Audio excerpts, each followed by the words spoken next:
Hello and welcome to another exciting episode of the Soup Breakdown. Today we're talking about the Hizack, specifically the RMS-106 Hizack, piloted by Sarah Zabbiano. So yeah, the Hizack is another 200. We just got done talking about the Marasai a little bit ago. The Hizack is the ballistic version, basically. It doesn't have the same stuns, but what it does have instead is a lot of ballistic options. Were it not for the fact that there are some other ones, like the Schneider's Zaku that's been added, or the Pale Rider, I would say that this is probably, well, and of course the Heavy Arms and the Buster, I would say this is probably the most ballistic-based suit in the game.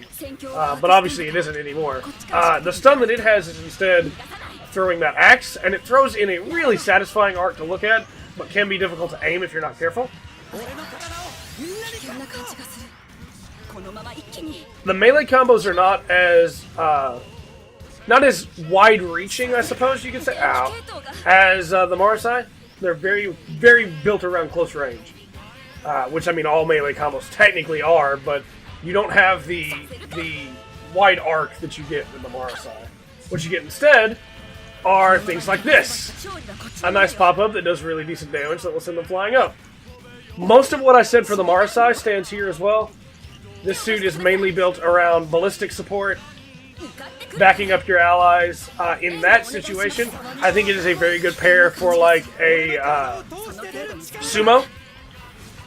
Specifically, if you have two sumos, like a gold and a silver sumo, then I think the main advantage of the Hizack is the ability to destroy other ballistics without having to rely on the sumo's beams.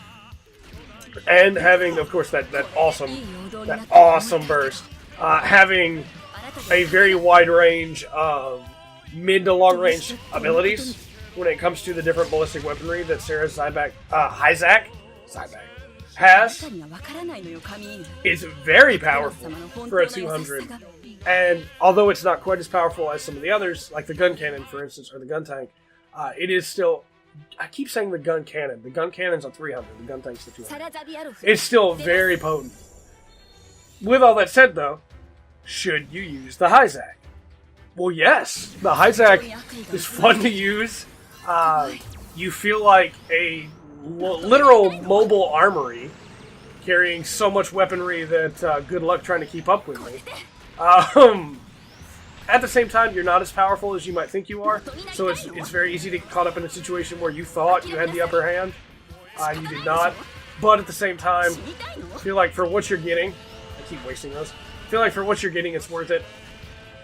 Because the Hizack is, in fact, an absolute blast to use, in my opinion.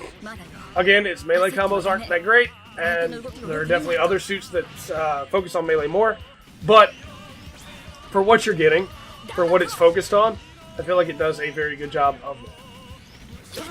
And as you can see, just by keeping the pressure on, just by keeping the damage piling up, the Zeta Gundam, yeah, it's just a beginner bot, but it hasn't had an opportunity to really get any damage in, and I just took a stock off of 500, even with a casual bot, just by keeping it distanced with ballistic weaponry. And again, this is why I say that the Hizack is... There we go, he finally got some damage in. This is why I say that the Hizack is really good for support. Because you don't have to be doing a lot of stuns and stuff to support, although the Hizack does have a stun, and it's really nice. If you can keep the pressure on your opponent, even if you're not killing them, if you can keep your pressure on your opponent and keep them from attacking your ally, while your ally fights his opponent, then you've already made the fight so much easier for your ally. So yeah, absolutely. Try the Hizack out. I think it's super worth using. This has been the Full Spectrum. I have been Trey. We'll be back next time with another exciting episode of the Soup Breakdown. Remember to always enjoy the full spectrum that the Hizack has to offer.